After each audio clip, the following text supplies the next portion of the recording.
Welcome everyone to your Star Wars Rebels Aftershow podcast. I'm your host, Roger. With me is none other than the creator story man himself, Homer. What's up? Happy to be here.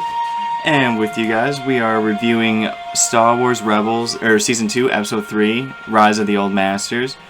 It's a pretty straightforward, actually, story compared to the last episode, which was kind of hard to talk about because you had to see the one before that. But this one, you can go in fresh. It's self-explanatory. It kind of like picks up on a new short arc, maybe. No. It just basically this whole episode is meant to introduce you to the new main Inquisitors that are going to show up. Yeah, and you get some cool plot details like that. The old Inquisitor was the Grand Inquisitor, which we didn't know before. Yeah, the Inquisitor from Season 1 apparently was the head honcho of the Inquisitors, which I thought Darth Vader was, because they all kind of looked to him. Yeah. So that's kind of weird. It kind of makes me think of like their own set, kind of like maybe Knights of Ren, maybe type of thing, changing their name. Yeah, it could lead into Knights of Ren in some way, shape, or form. But the main episode pretty much starts off with Ezra and the crew. They're basically with Rex and everyone. They have a main mission to gather medical supplies from an abandoned base. An old Republican base that they were told to get out. So basically, you immediately at the beginning of the episode you see Kanan and teaching Ezra how to use the Force and whatnot, and Rex giving his Jedi one-on-one experience with like Anakin Skywalker. Yeah. He gives Ezra a few tips on like how to use the Force. Like sometimes like, to be more perceptive than relying solely on the Force. Yeah, exactly. Like Kanan's like close your eyes and doing is like maybe you should open your eyes. You don't know that Chopper's like using magnetic locking onto the ship. Yeah, and they like get into that like Kanan was never a master Jedi, like they bang that over the head some more. Yeah, he was just a Padawan. Yeah, which makes a huge deal in terms of experience, especially training a new Jedi. Yeah, but it's desperate times. Yeah, exactly. So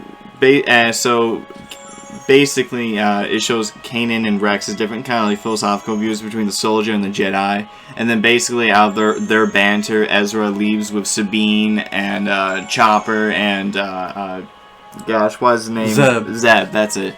I always forget one of their freaking names out of the group because they're just so random names. And they basically go to the facility themselves while Hera and the rest of everyone just stays over on the main ship while they playing some space chess. Yeah, exactly. So Ezra and everyone arrives on their like shuttle ship into this facility, and then it quickly becomes into like an adventure type episode, into a more survival horror-esque. Yeah, just in time for Halloween. Yeah, and the weird thing is people doing the main horror part were like these like little droids that are around and terrorizing everyone, including Chopper. That was actually one of my nitpicks of the episode. I thought the droids were a bit too like cartoony, too cheesy for my taste. I understand what you mean. Actually, that's one of my main things why I hate Chopper so much, or Chopper. Like R2 has class. Chopper's just like an annoying little. Exactly, but at least like these droids are kind of menacing. Like even like Zeb was having a hard time fighting like two of them because they were both like tasering him constantly. Yeah, and they thought he was dead actually. Yeah, exactly. So, I mean, I didn't really hate him too much. And then, like, basically, you see Chopper, like, while they arrive at the facility, they power the whole facility on temporarily, and that was enough, because Chopper's an idiot. And he catches the Empire's eye. Yeah, the Empire pretty much picks up the signal, and they're like, well, it's abandoned, and it just picked up randomly. That's kind of odd. And so they send this big tough Inquisitor, I forget his name, was like Brother 8 or something. Brother 5. Brother 5. And then the girl's Brother 7. Okay, or Sister 7. Yeah, Sister, that's what I meant. So there seems to be a bit of a hierarchy, but it kind of seems like they go the opposite way, because the woman, the sister, she's the one that meets Ezra and everyone like right off the bat, and as she captures them, Brother 5 or 3 or whatever wanted to pretty much finish them off, and she was like telling them like, no, you have to think long term. Use Ezra and everyone to bring all the other rebels to him so that they can eradicate them all. It seems like they were really interested in Ahsoka Tano as well. Yeah, exactly. Yeah, and basically the Inquisitor... Probably because she's the most powerful Jedi around right now. Probably. Well, Yoda, but They don't know that, though. Well, yeah, he's in exile.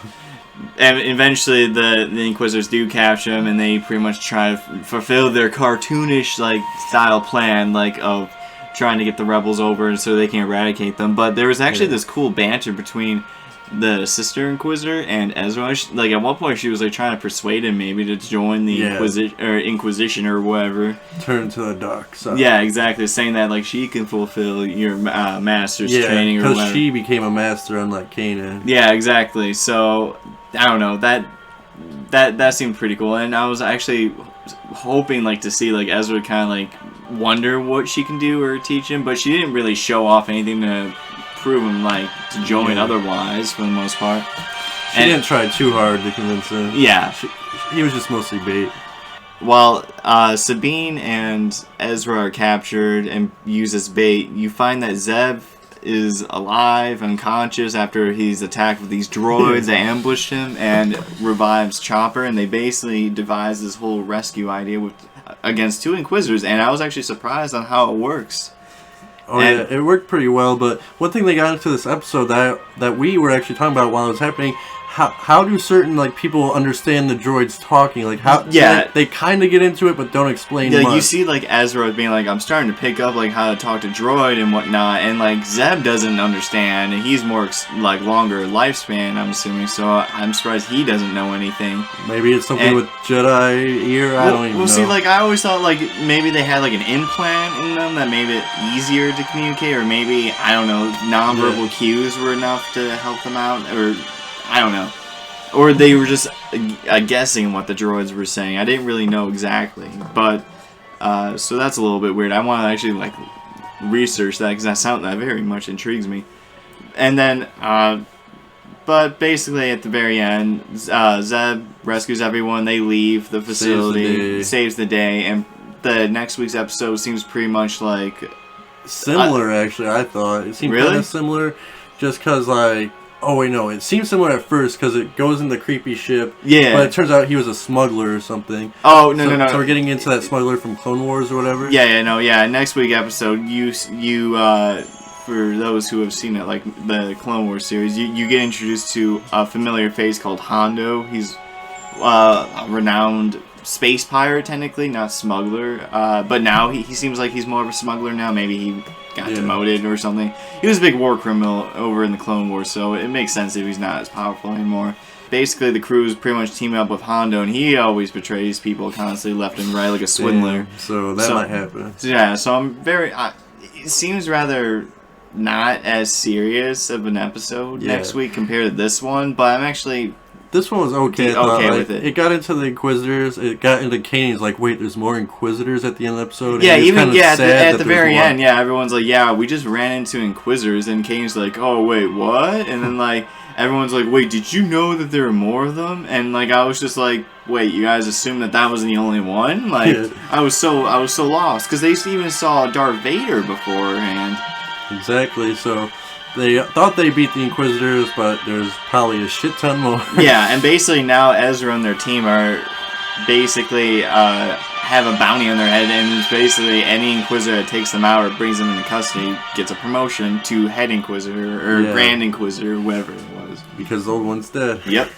One gripe I have about the Inquisitors, but I don't know, I kind of like it, kind of don't. Their lightsaber, like it shows that they're not like quite as skilled as the Jedi. Yeah. But I think it's a dumb lightsaber, to be honest. I honestly don't like the lightsaber either. I feel like it really doesn't hold that much advantages. All it does is, I guess it would help if you're not really good at deflecting bullets. You're just like, oh, the spinning. Or if you try to use fear tactics, I guess, which it works. In season 1 it worked, but it works. Yeah, now they're used to it. Yeah, I was gonna say you can't just use the same trick, and